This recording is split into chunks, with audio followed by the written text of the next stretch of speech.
एकनाथ शिंदे मध्येच लटकले. कपिल सिब्बल यांनी शिंदेंची दुखती नस दावली. कपिल सिब्बल यांनी एक महत्त्वपूर्ण युक्तिवाद मांडला. त्यांनी शिंदे आणि ठाकरे या दोघांकडे असलेल्या आमदारांच्या संख्येचा संदर्भ दिला. जर शिंदे गटाचे 39 आमदार अपात्र केले तर उद्धव ठाकरे यांचे बहुमत ठरते. ठाकरेंचे संख्याबळ अधिक राहते असं सुचवून कपिल सिब्बल यांनी शिंदेंना पक्ष व चिन्ह देण्याचा संबंधच येत नाही असा युक्तिवाद केला. त्यामुळे शिंदेचं टेन्शन अजून वाढलं. आज सुप्रीम कोर्टात नेमकं काय काय घडलं चला बघूया. तुम्ही पाहताय जनसंवाद. पुढची सुनावणी आहे 18 तारखेला. पण आज इंटरेस्टिंगली मी पण या आकड्याकडे फारसं लक्ष दिलं नव्हतं. अशी एक मोठी आकडेमोड कपिल सिब्बल यांनी आज सुप्रीम कोर्टामध्ये केली आणि त्या आकडेमोडीमध्ये एकनाथ शिंदे आणि त्यांचे सहकारी 56 नाही 39, कारण तो पण आकडा फार महत्त्वाचा आहे. हे अपात्र होतील आणि पाहायलाच हवेत अशा पद्धतीची ती मांडणी आहे. आकडेवारी काय मांडली बघा. विधिमंडळ बहुमत कोणाचं या निकषावरती निवडणूक आयोगानं पक्ष आणि चिन्ह दोन्ही एकनाथ शिंदे यांना दिली. संसद आणि विधिमंडळाच्या दोन्ही सभागृहातली आकडेवारी आज कपिल सिब्बल यांनी मांडली. विधानसभेमध्ये ज्या वेळेला पक्ष एकनाथ शिंदे यांना दिला त्यावेळेला शिंदे यांच्याकडे 40 आमदार होते तर श्री उद्धव ठाकरे यांच्याकडे 15 आमदार होते. विधान परिषदेमध्ये एकही आमदार हा एकनाथ शिंदे यांच्याकडे नव्हता, पण उद्धव ठाकरे यांच्याकडे 12 आमदार होते. कारण त्यावेळेला तुम्हाला आठवत असेल तर अंबादास दानवे हे विरोधी पक्षनेते नंतर झाले. लोकसभेमध्ये शिंदे यांच्याकडे 13 खासदार होते तर उद्धव ठाकरे यांच्याकडे 4 खासदार होते. राज्यसभेमध्ये शिंदे यांच्याकडे एकही खासदार नव्हता, पण उद्धव ठाकरे यांच्याकडे 3 खासदार. जर संख्याबळांचा आधार घेतला तर सगळ्या सभागृहातला घ्यावा लागेल असं दिसतं आहे की या आकडेवारीच्या आधारावरती कपिल सिब्बल हे सिद्ध करतायत की विधिमंडळातली आणि संसदेतली आकडेवारी सुद्धा जर संख्याबळाचा आधार घेतला तर या सगळ्या सभागृहातला घ्यावा लागेल असं दिसतं आहे की या आकडेवारीच्या आधारावरती कपिल सिब्बल हे सिद्ध करतायत की विधिमंडळातील आणि संसदेतली आकडेवारी सुद्धा जर आपण बघितली तर ज्याला निर्विवाद अशा पद्धतीचं बहुमत आपण म्हणतो तसं एकनाथ शिंदे यांच्याकडे नाहीये. ही आकडेवारी फार मला महत्त्वाची वाटली, कारण याच आकडेवारीच्या आधारावरती एकनाथ शिंदे आणि त्यांच्या सहकारी आमदारांना अपात्र करावं अशी ती मांडणी आहे.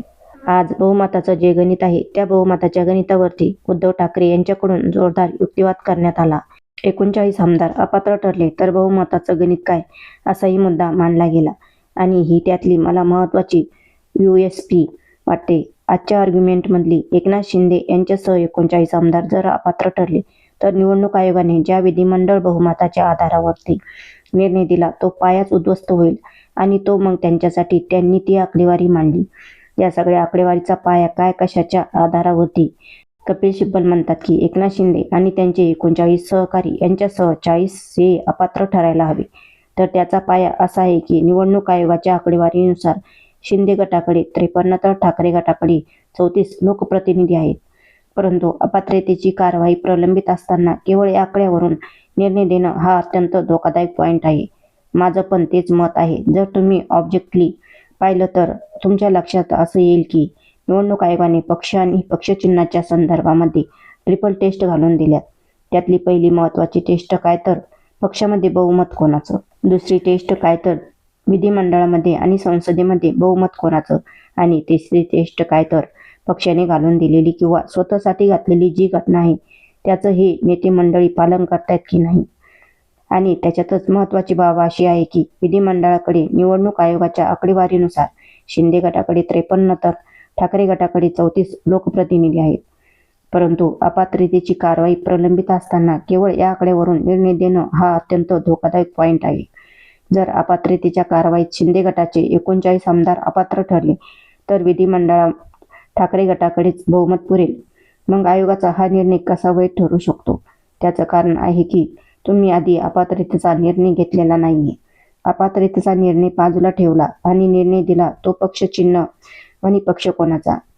त्यामुळे आधी अपात्रता ठरवून, कारण ट्रिपल टेस्टमधला ती महत्त्वाची बाब आहे. आणि जर त्या अपात्रतेच्या कारवाईवरती आधी निर्णय झाला असता तर एकनाथ शिंदे अपात्र ठरले असते, आणि जर ते अपात्र ठरले असते तर पक्षचिन्ह आणि पक्ष हे नियमाप्रमाणे उद्धव ठाकरे यांना मिळाला असता. कारण ट्रिपल टेस्टमध्ये सगळ्याच पॅरामीटर्समध्ये उद्धव ठाकरे हे योग्य ठरतात असं कपिल सिब्बल यांचं मत आहे. आधी हे ठरवलं पाहिजे की ज्यांनी पक्ष सोडलाय तो पक्ष विहित प्रिस्क्राईब फॉर्मॅटमध्ये सोडलाय की नाही. जर अपात्रतेचा निकष हा तुम्ही आधी पाळला असेल, अपात्रतेची आधी तुम्ही निर्णय घेतला असेल, तर मग काय होईल? तर नंतर निर्णय होईल पक्ष कोणाचा आणि चिन्ह कोणाचं. पण जर तुम्ही आधी अपात्रतेचा निर्णय नाही घेतला आणि पक्ष आणि चिन्ह घेतलं, तर ऑब्व्हियसली जे आमदार अपात्र होणार आहेत ते अपात्र होणारच नाही, कारण मग त्यांच्याकडे पण ही किमया आहे. आणि सोबत कपिल सिब्बल म्हणतात की ईडी आणि सीबीआय आणि इन्कम टॅक्स वगैरे सारख्या यंत्रणांचा गैरवापर जो दिसतोच आहे आपल्याला, तो काय आता आहे असं नाही, खूप आधीपासून सुरू आहे. आता त्याचं स्वरूप आता खूप मोठ्या प्रमाणात झालंय. सुनावणी दरम्यान सरन्यायाधीशांनी सुद्धा शिवसेनेच्या 2018च्या घटनेमध्ये कोणताही महत्त्वपूर्ण किंवा मोठा बदल झालेला दिसत नाही असं म्हटलं. हे फार महत्त्वाचं वाटतं. सरन्यायाधीशाची ही टिप्पणी असेल तर माझ्या मते जर 2018 ट्रिपल टेस्टमधली जो एक भाग आहे ना की घटनेचं तुम्ही पालन करता की नाही, जर 2018च्या घटनेमध्ये काही दुरुस्तीच केलेली नाही असं जर सरन्यायाधीश समजत असतील, तर 3 पैकी 2 निकष तर उद्धव ठाकरे यांच्या बाजूनेच जातात. आणि त्यामुळे उद्धव ठाकरे यांच्या याचिकेवरती खरोखरच आता जी काही ओरली सबमिशन आली, सरण्याचं म्हणणं झालं तर एकनाथ शिंदे आणि त्यांचे आमदार डिस्क्वालिफाईड होतात. आता पुढे पुन्हा अगेन निवडणूक आयोग हा विलन आहे. त्या निवडणूक आयोगाने स्वतःला निर्णय काय द्यायचा हे त्याला माहीतच होतं आणि त्याच्यासाठीच आधीच त्यांनी पायाभरणी करून ठेवली की कशाच्या आधारावरती विधिमंडळातलं बहुमत बघितलं, तिकडे पक्षाची घटनाच त्यांनी बाद करून टाकली. मग हे 3 पैकी 2 निकष तर ओढवून लावले आणि त्यामुळे एकनाथ शिंदे यांना तो पक्ष मिळाला. पुढे त्यांनी असं म्हटलं की लोकशाही जिवंत ठेवण्याची जबाबदारी कोणाची? सिब्बल यांनी या प्रकरणाला केवळ शिवसेना आणि महाराष्ट्रातली राजकीय संघर्ष न पाहता व्यापक लोकशाहीच्या दृष्टीने पाहण्याची विनंती केली. त्यामुळे या व्यवस्थेत सुधारणा करण्याची जबाबदारी सर्वोच्च न्यायालयावर असल्याचं सिब्बल म्हणाले. न्यायमूर्ती जॉय मल्ल्या यांनी ही सामूहिक जबाबदारी आहे. आम्ही आमच्या भूमिकेबाबत जागरूक आहोत. आता असं झालं की ठाकरे गटाचा युक्तिवाद पूर्ण झालेला आहे.